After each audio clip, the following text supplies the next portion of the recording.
여러분 안녕하십니까. 오늘은 이런 주제로 말씀을 드릴까 합니다. 여러분, 정의의 사자 라이파이를 아십니까? 바로 22세기를 배경으로 한 SF 만화입니다.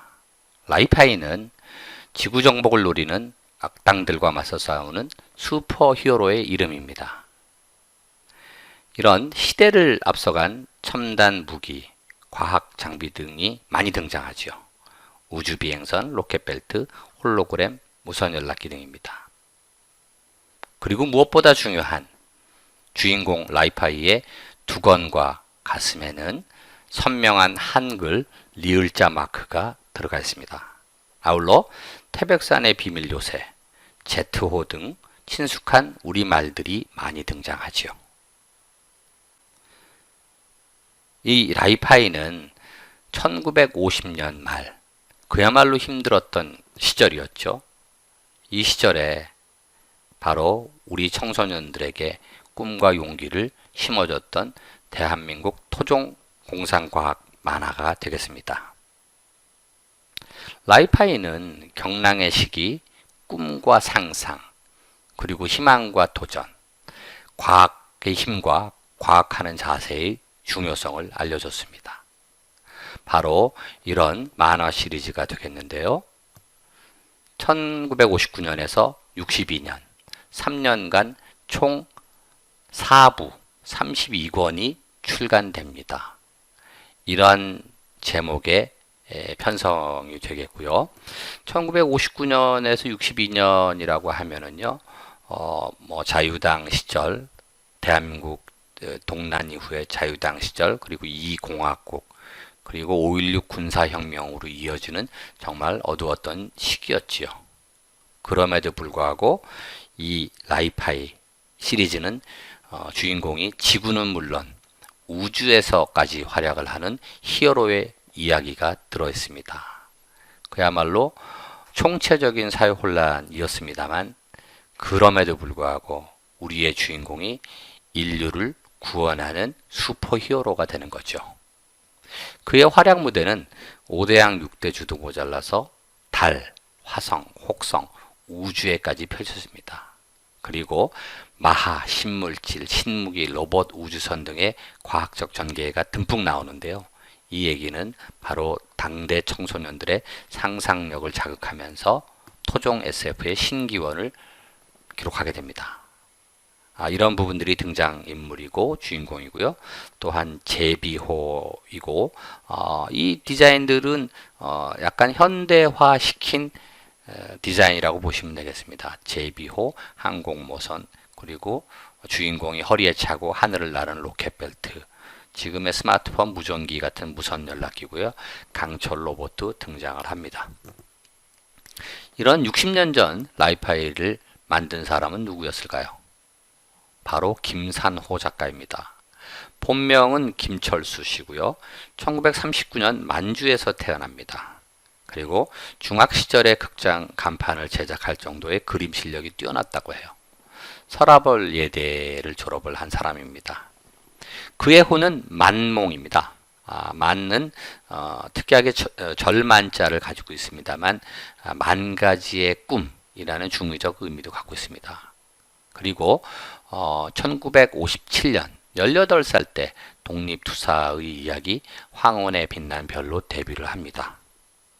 그리고 2년 뒤인 1959년 약관 20세의 나이로 라이파이를 만들어서 대히트를 이루죠. 이때 이분의 월급이 월 40만원 수준이었다고 합니다. 당시 공무원 월급이 4,000원이었다면 100배 정도의 수입을 올렸던 거죠. 그리고 놀랍게 헌책의 거래가 3부 1권이 하나 나왔었는데요. 그 헌책 거래가가 2천만 원 정도였다고 합니다. 아마 1부 1권이 나온다면 2억, 3억 정도에까지 이를 거라는 얘기가 있습니다. 그러나 애석하게도 본인도 가지고 있지를 않다고 합니다. 그러나 이분은 애석하게도 1966년 자유로운 창작 활동을 위해서 미국으로 떠납니다. 그리고 향후에 DC 코믹스, 그 유명한 DC 코믹스로 인수된 찰턴 코믹스의 전속 작가로 활동을 하게 되죠. 600여 편의 작품 활동을 했다고 합니다. 물론 동양인 애니메이터는 있었습니다만 이분이 최초로 동양풍의 작품 활동을 많이 했었다고 알려지고 있습니다. 그리고 놀랍게도 라이파이는 아직도 라이파이 히어로를 잊지 못하는 열성 팬들이 한 700여 명 정도 활동을 하고 있다고 합니다. 저명한 교수, 과학자, 교사, 의사, 법조인, 기업가 등이 있다고 합니다. 1999년은 라이파이를 기념해서 기념 우표도 발행이 됐다고 합니다. 이런 얘기들은 바로 2003년도 팬클럽이 새롭게 조성됐는데 그분의 팬덤 또 영향력 있었던 부분들에 의해서 2008년 옥관문화훈장이 수여가 되는 영예를 갖게 됩니다. 라이파이를 사랑하는 사람들을 한번 살펴보겠습니다. 좀 전에 말씀드렸던 2003년에 라이파이 열성팬 모임이 구성이 됐고요. 한 분은 이런 얘기를 합니다. 한국 만화의 상상력을 해방시켰다는 얘기를 한 바가 있고요. 또한 전 문화관광부 장관 김명건 장관 역시 라이파이는 어린 시절 저의 우상이었습니다. 이런 얘기를 합니다. 그리고 일반인에게 유명한 가수 최백호 씨도 그의 뽑은 인생의 책에 라이파이가 들어가 있고요. 10살 무렵 빨려든 환상의 세계 라이파이 이런 얘기를 하면서 지금까지의 생애에도 많은 영향을 미쳤다고 본인 스스로가 얘기를 하고 있습니다. 그리고 전 생명공학연구원 유장렬 박사 역시 라이파이를 보면서 과학자의 꿈을 키웠다 이런 얘기를 하고 있습니다.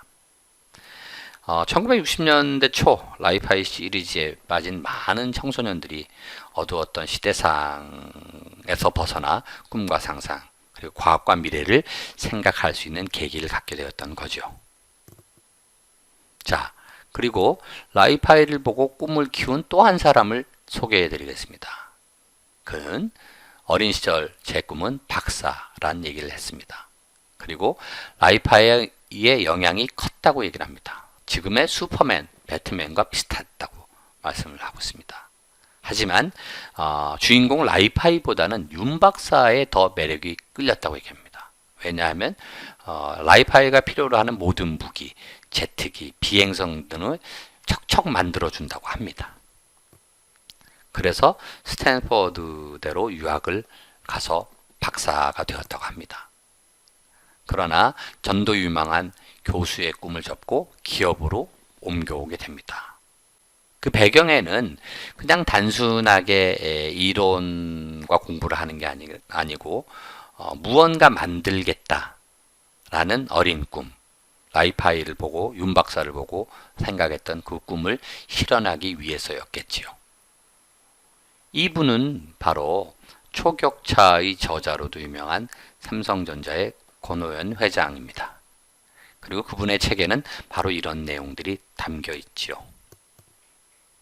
자, 이제 태어나서 환갑이 넘은 라이파이입니다. 그 라이파이를 한번 반추해 보면서 드는 생각들은요, 이렇습니다. 1950년대 말, 60년대 초 국내 최초의 SF 만화 시리즈로 탄생을 합니다. 이때는 정말 어려웠던 시기였어요. 그야말로 전쟁의 화마를 겨우 딛고 일어서려는 젊은이들에게 용기와 희망을 준 책이었죠. 그러나 이 시대가 가지고 있는 낙후성이 있습니다. 그야말로 군사정부 정권에 의한 검열이 수시로 일어났고요. 또한 사회 전반적으로도 만화를 경시하는 풍조였어요. 이런 것들이 결국은 공상 또는 과학적 사고를 위축시키는 단초가 되었죠. 그리고 이분 자체가 시리즈에 등장을 하는 악당 인민해방군이 있습니다. 그 인민해방군이라는 용어 때문이었을까요? 결국은 정보당국, 당시 중앙정보부였죠. 끌려가서 한 일주일의 고초를 겪었다고 얘기를 합니다. 그리고 사회 전반적으로는 만화는 당시 수입에 의존하는 종이의 과소비의 대상이다. 이런 얘기가 있었고요. 또 만화 이퀄 공부에 유해하다. 이런 등식으로 얘기가 되었던 시절이었습니다. 결국 작가는 1966년 활동의 자유를 찾아 또는 SF가 대단히 활황이었던 미국으로 건너가게 되죠. 그러나 2000년대 1999년 또는 2000년대 초 이런 팬층들이 결집을 해서 라이파이를 다시 한번 추억하는 기회를 많이 만들려고 했어요. 그러나 이 팬층의 노령화가 수반되고 있고요. 또는 작가의 정체성들도 정체성에 있어서도 일부 문제가 나 비판이 조금 있었던 것 같습니다. 그래서 뭔가 라이파이의 부활을 시도를 했습니다만 좀 난맥상으로 빠졌던 아쉬움이 있죠. 이 부분은 바로 나이 팬들의 연령대가 대부분 70대 전후의 팬들이다 보니 활동력에 좀 제약이 있게 되고요. 또한 사회적인 영향들도 살짝 약화되는 부분들이 있어서 붐 조성이 다소 미흡했던 부분들이 있습니다. 아울러 원작자 역시도 젊은 시절에도 미국으로 건너간 바가 있고요. 또는 관광 사업에도 진출을 했던 적이 있고요. 지금 들어서는 역사와 고대사에 많이 몰입이 돼 있는 편이라고 얘기를 하는데 그 부분들이 좀 이견이 있는 영역에서 활동을 하시거나 하는 부분들이 있어서 이런 부분들이 부활의 동력의 부족을 초래하지 않았나 하는 생각을 해보게 됩니다. 어쨌든 1960년대 초 기적과도 같이 등장했던 공상과학의 히어로입니다. 그리고 시리즈 자체가 그야말로 공상과학과 앞으로 과학하는 생각들을 알려준 훌륭한 과학적 콘텐츠였음에도 불구하고 당시의 대한민국의 그야말로 과학의 불모지였던 곳에 희망은 전한 바가 있습니다만 지금 다시 부활을 하려고 하는 움직임 속에 아직은 뭔가 전설로 머물려고 하는 듯한 모습으로 아쉬움을 좀 전하고 있는 것 같습니다. 결론 지어보면은 만화 또는 이런 공상과학의 대상이 그야말로 허무와 또는 비생산적인 부분이 아니라 오히려 젊은 사람들을 꿈과 희망으로 이끌 수 있는 대상이라는 점에서 다시 한번 바라봐야 될 필요가 있고요. 이런 시대를 뛰어넘는 히어로들이 우리 주변에도 다시 한번 등장하거나 또는 라이파이도 다시 한번 주목을 받아보는 것도 중요한 게 아닌가 하는 생각을 해보면서요. 우리 젊은이들에게 이런 생각들이 이어질 수 있도록 해보는 기성세대가 돼보는 것이 상당히 중요하다는 생각을 하면서 이번 편을 마치도록 하겠습니다. 감사합니다.